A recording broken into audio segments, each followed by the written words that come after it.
Merhaba dostlar, ben Ozan. Bu videoda sizlerle beraber uygun fiyatta alınabilecek en iyi telefonları inceleyeceğiz. Yani 10.000 ile 15.000 aralığındaki en iyi telefonlardan bahsedeceğim. Her zamanki gibi bu videoda herhangi bir sponsorluk yok. Benim almayacağım, önermediğim hiçbir telefon bu listede olmayacak. Bu telefonların hepsinin de güvenilir satın alma linkleri açıklama ve yorumlarda var. Oradan rahatlıkla alabilirsin. Bu serinin devamı daha yüksek bütçeler içinde gelsin diyorsan videoyu beğenmeyi ve abone olup bildirimleri açmayı unutmayın. Destekleriniz benim için çok önemli. Açıkçası bu aralıkta bir sürü telefon var ama gerçekten gönül rahatlığıyla önerebileceğim, aldığınızda sizi pişman etmeyecek çok fazla bir telefon yok. O yüzden burada sadece 5 telefona yer verdim. Bütçeniz bu aralıktaysa bu cihazlar dışında başka bir telefona bakmayın. Son bölümde de hangisi daha mantıklı bunun hakkında konuşacağız. Şimdi hiç uzatmadan alınabilecek en ucuz telefonumuzla başlayalım. Burada Galaxy A25'i görüyoruz. Özellikle bu sarı rengiyle ben buradayım diyor. Köşeli hatları ve genel tasarım itibariyle de S serisinde andırıyor. Alıştığımız Samsung tasarımıyla karşılaşıyoruz. Arka kapaktaki mozaik detaylar ışık altında da daha farklı bir hissiyat uyandırıyor. Arka kapakta çerçevelerde plastik. Ekran kısmında da 6.5 inç Super AMOLED Full HD Plus çözünürlüğün yanında 120 Hz'lik bir tazeleme bu ekranda kullanılmış. HDR10, Dolby Vision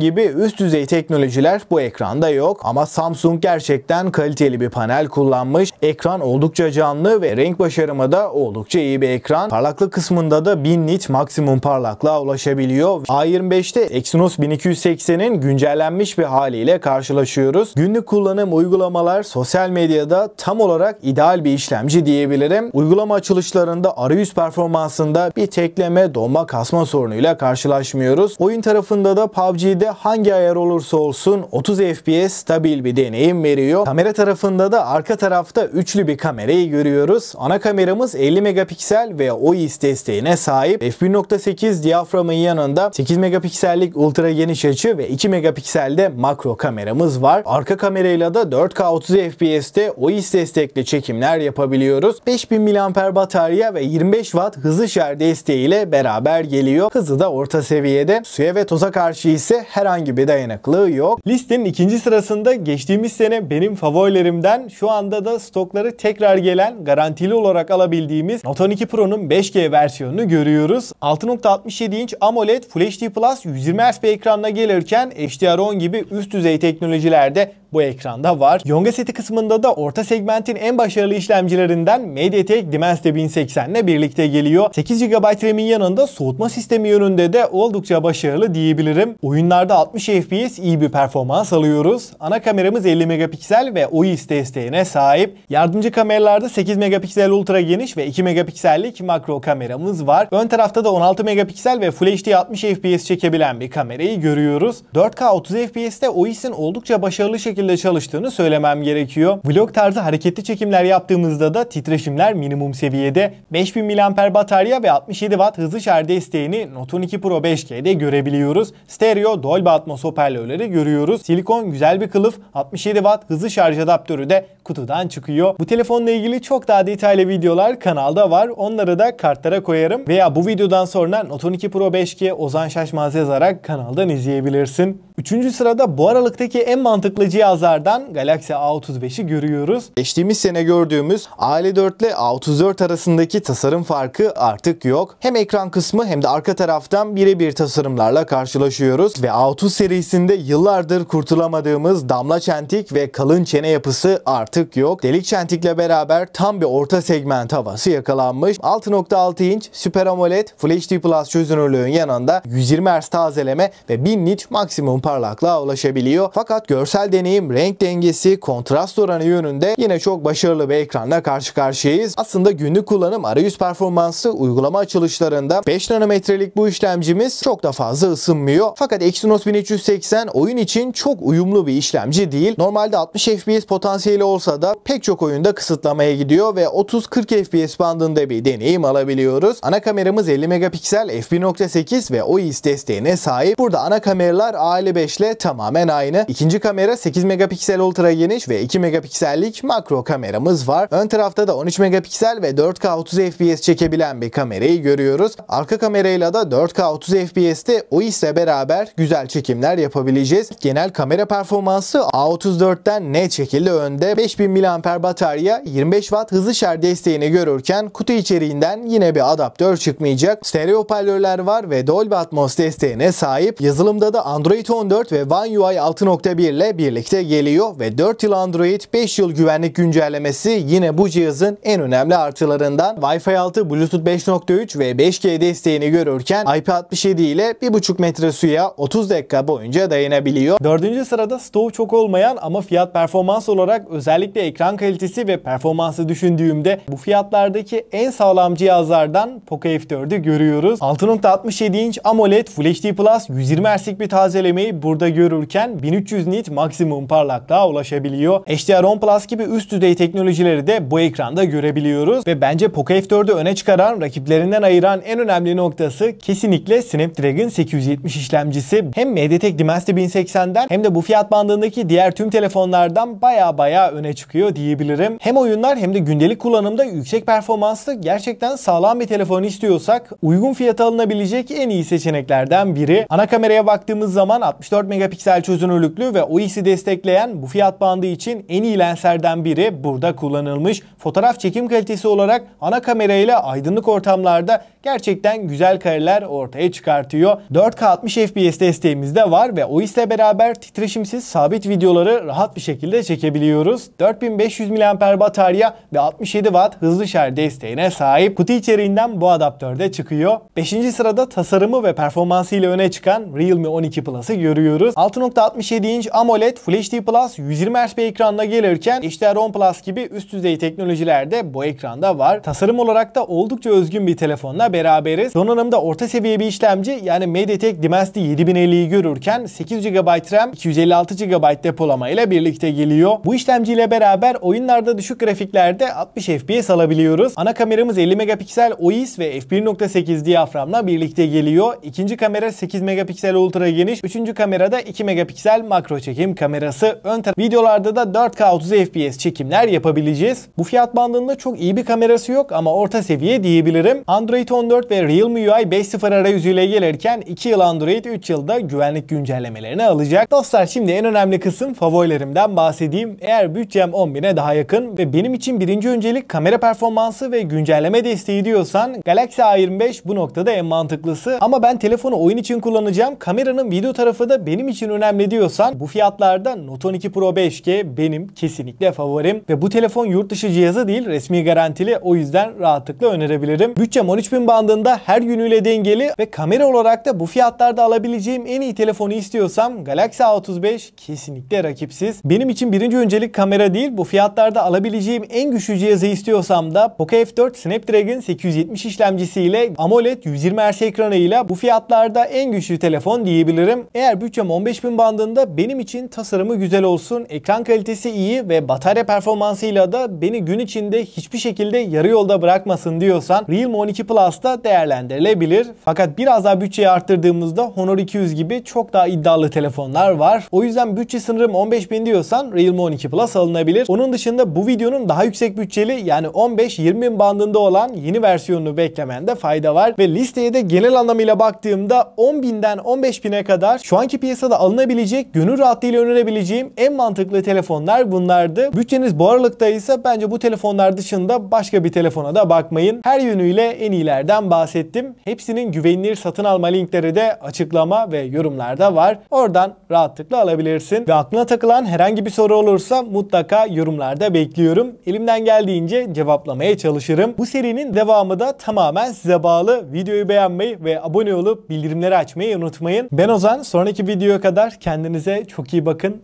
Hoşça kalın.